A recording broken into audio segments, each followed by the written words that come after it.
Jaguar Wright has taken a 10-toed stance in revealing the actual facts of Whitney Houston's and Bobbi Brown's experiences. And it appears that this time she has receipts to support Whitney and Bobbi were both sacrificed by Clive Davis. One of the richest and most powerful men in music, Clive Davis is said to have sacrificed the lives of innocent people in order to amass wealth. Like anything in the industry, Clive's success and fortune are purportedly tainted, and according to Jaguar, two of those victims are Whitney and her daughter Bobbi. It sounds scary because what does Jaguar mean when he says that Bobbi had to leave so that some people could access Whitney's estate?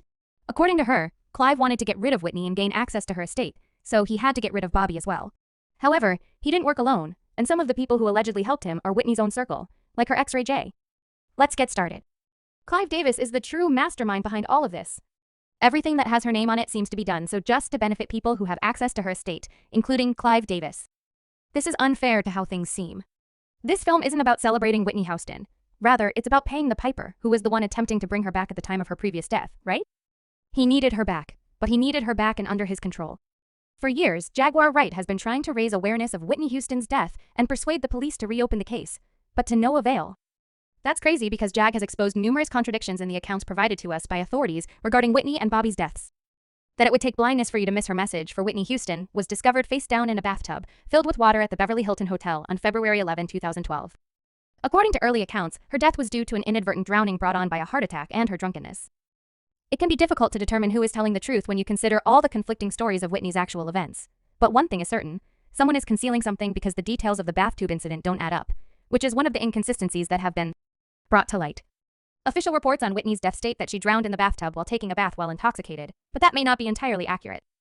According to the report, Whitney was found face down in a water-filled bathtub with a bloody purge coming from her nose. She also had 2 superficial abrasions on her forehead and one on the left side of the bridge of her nose. Forensic pathologist Sir L. Wett interprets these findings as suggesting that Whitney died under circumstances very different from those initially reported, as the final anatomical diagnosis on Whitney didn't make much sense. W.C.K. observed that Whitney's bathtub's water was exceedingly hot, that fatal night more than 93 C. This suggests Whitney was probably not sitting in her tub but rather drowned by accident. W told the BC News that he had suspicions and that the woman may have fallen into very hot water, which could explain some pressure marks on her face, such as a small bruise on her left forehead, a slight cut on her lip, and the fact that she was face down. The most bizarre aspect of Wex's observations was that he believed the woman was either dead or dying when she fell into the tub. He continued saying, "I do not believe that the death was due to drowning, although I cannot rule out the possibility that she was in a gonal moment and with her head submerged in water, which certainly could have contributed to her death wound." If anything, then this man's observations support Jaguar Wright's theory that Whitney was abducted by force and drowned in her bathtub, which makes the idea that Whitney was abducted by design seem less absurd. Leola has said on many occasions that her sister, Bobbi Brown, is Leola Brown. It appears more realistic that she was attacked first, then thrown into the hot water tub by someone who forced her head into the water until she drowned or left her unconscious in the tub until she eventually drowned. They saw her body, so it wasn't like she just died in the tub like she was beaten up. Additionally, if she was relaxing in her bathtub and happened to have a heart attack, why did she have abrasions on her face? And where did the bus lip originate? Finally, let's not even discuss the fact that the water in her bathtub was almost at boiling point, and that he has given such information to the FBI. Paul Hubble, a former police officer, has investigated several high-profile celebrity drug cases and suspicious deaths. He claims that Whitney was abducted by 2 thugs sent by powerful East Coast drug dealers to collect on a debt of $1,500,000. According to Hubble, CCTV footage shows both men entering Whitney's suite on that fateful night. Hubble asserts that the 2 men were not well known to most guests at the Beverly Hilton that evening, so they could have easily left without raising any red flags, but he also notes that some guests there were aware of their presence. And it's possible that some of Whitney's closest friends knew them. The fact that some items in Whitney's room had been moved or removed by the time investigators arrived raises additional questions about her death. The coroner handling Whitney's case reported that upon arriving at her hotel room, Whitney had taken her California driver's license out of the wallet inside her purse. He also mentioned that most of the prescribed medication bottles had been taken out of a brown bag that was sitting atop the table in the living room southeast corner before my arrival, and then put on top of that same table. However, police somehow came to the conclusion that Whitney's death was natural. If this was the case, then why was her driver's license missing? Why were her medications taken out of their bag and put on a table? I'm not sure, but it does seem possible that someone was attempting to make it appear as though Whitney had overdosed on her medication or something similar. According to forensic toxicologist Bruce Goldberger, she was very drunk from coke, but the amount of prescription medicine, including Xanax, in her system was minimal and did not play a role in her death.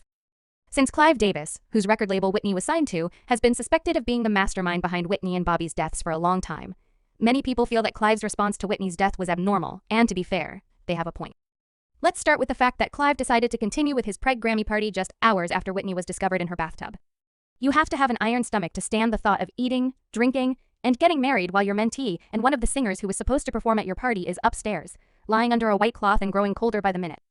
When questioned about why he chose to carry on with the celebration despite learning about the tragedy, Clive defended himself by stating that he did so as a tribute to Whitney, and because that is what she would have wanted. He even went so far as to say that her family did not want the party to be cancelled. There were numerous reasons why he chose to continue the celebration, of course, including the fact that it was a personal matter and that the Grammy Awards were the following night. It was like something out of a dystopian film. You don't cancel. Instead, you make a wonderful evening into an homage. Have you ever considered canceling? Your family did not want me to consider canceling, so I did not mind you by family. Even Whitney's best friend, Chaka Khan, has come forward to refute Clive's claim that continuing the party is what these people want. Clive was speaking about Whitney's mother, who had just had to face the reality that she would have to bury her daughter, and Whitney's 18-year-old daughter, who now has to accept that her mother will not be there to navigate adulthood with her. Whitney would have preferred. She claimed that Whitney was not the kind to say, "The show must go on," but rather that she would have preferred everything to pass. I believe that Whitney was going to the Clive Davis party, which was a bizarre event in which Whitney's body was still in the hotel, and there was a party where it seemed like half the people were crying, and the other half were having a good time. What did you think of that? I thought that was total insanity, and knowing Whitney, I don't think she would have said, "The show must go on." She's the type of lady who would have said, "Stop everything, please. I won't be there." Chaka Khan also thought that Clive's claim that the party would go on as a tribute to Whitney was untrue. She was so devastated by the news of Whitney's passing that she was rendered speechless and couldn't even muster the strength to go to the party.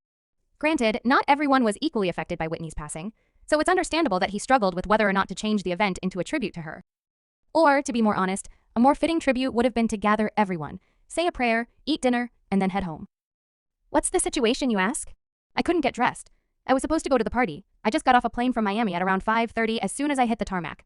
I learned that I was paralyzed and couldn't do anything. But Chaka said that the decent thing to have done was to say a prayer. I agree with Chaka that Whitney was the type of person who wouldn't go to a party with the body still there. I can hear her shouting, "Hell to the Naya!" Chaka is not alone in this attitude. Chaka is exactly right. When someone passes away, there should be no celebration or guilt for Clive Davis. It makes you wonder if there was another reason for the celebration. There are a number of ideas on why Sai had to throw the party, but the most widely accepted one is that it was a ritual meant to sacrifice Whitney, which is why it had to happen. Every time Clive Davis throws a party, someone dies, and as one commenter pointed out, this is very ritualistic and symbolic.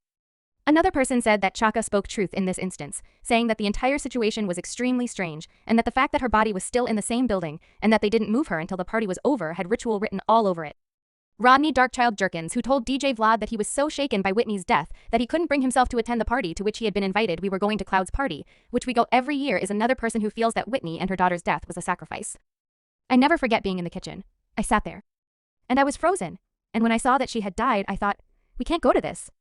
I didn't go, and it was tragic. I'm not even sure how they managed to have that event. However, the most fascinating part was when Darkchild mentioned Whitney's strong presence while she was alive. Then, she broke free from her Bobbi security and went to church, where she jumped and let herself sing. That's what I mean, wouldn't it be a different man like Whitney was? And we kept in touch. And it was ironic that 3 months before Whitney passed away, she came to visit me. He told about how Whitney used to attend services at his family's little church and sing so sweetly for the congregation.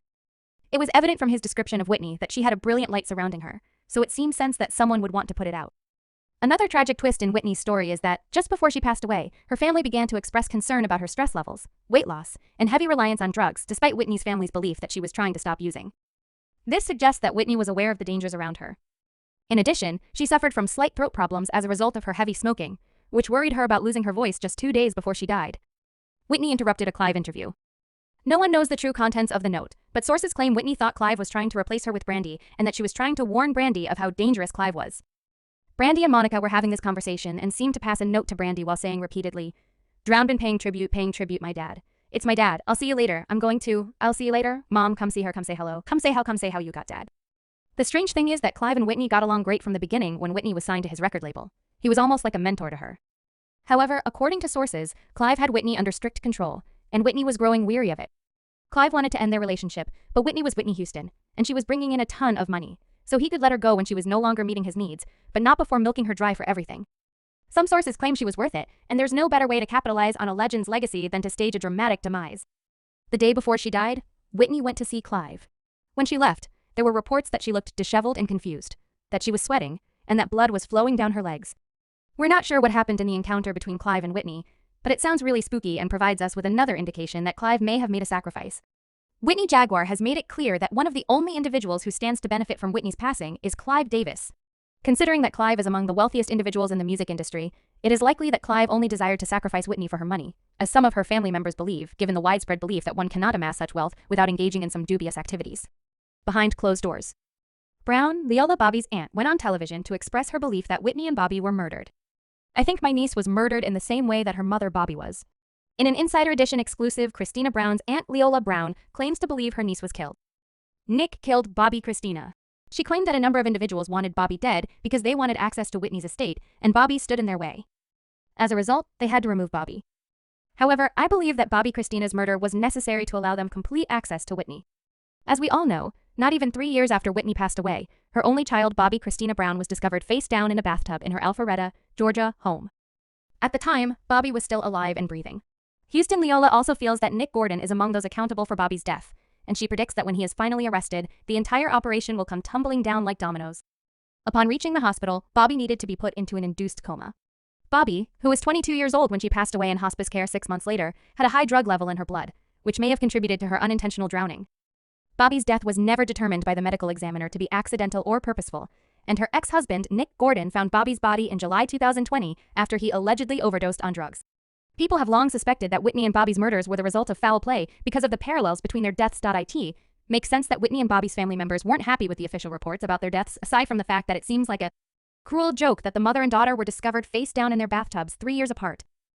Leola Bobbi Brown, in addition, Whitney's ex-husband, has voiced his displeasure with the official reports, publicly stating that he thinks Nick Gordon gave Whitney and his daughter Bobbi the narcotics that ultimately caused their deaths.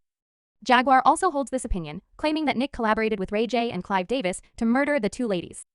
Among those who last saw Whitney alive was Ray J. Then he gave the drug dealer permission to enter Whitney's room and give her narcotics. Ray J was in a relationship with Whitney Houston in her final days. Why did you leave and never return?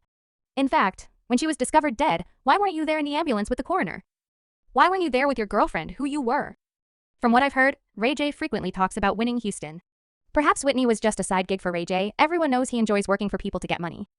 Jaguar even claimed that Clive wanted access to Whitney's estate, and he would stop at nothing to get it, even if it meant eradicating the entire family. If that is true, that would explain why Bobbi passed away shortly after her mother, as well as why Nick passed away shortly after Bobbi, because he probably knew something that implicated Bobbi in Bobbi's death, and was threatening to reveal it. It's also possible that the person who killed Whitney wanted to tie up loose ends. Untied Threads' Jaguar Wright has made it her mission to expose all the shady practices in the music industry that put women, especially young women, in danger. She has promised to keep going until she can firmly convince women that pursuing a career in music is safe. Although Jaguar likely still has a long way to go, her supporters appear to be grateful for the work she has already accomplished. One admirer urged her to speak the truth and never back down from the truth, since it is the purest kind of love. You also have the unspoken support of those who don't know you. Love you, Jag, you're speaking truth to power, said another. And another Jag Wright said a few things. Since many people have relationships with the people she is criticizing and she has never received the popular vote, does this imply that Jaguar is correct in her assertion that Clive Davis is the mastermind behind Whitney and Bobbi's death? Although it's impossible to tell for sure, let's all take a minute to acknowledge that what Jag has claimed on other well-known celebrities, such as Diddy, has come to pass. Use the information as you see fit, but do share your thoughts with us on this matter. Please leave a comment below and we'll see you in the next video. Do you think Whitney was sacrificed and Bobbi's death was a ruse to get to Whitney's estate? Do you trust the official claims that Whitney's death was an accident?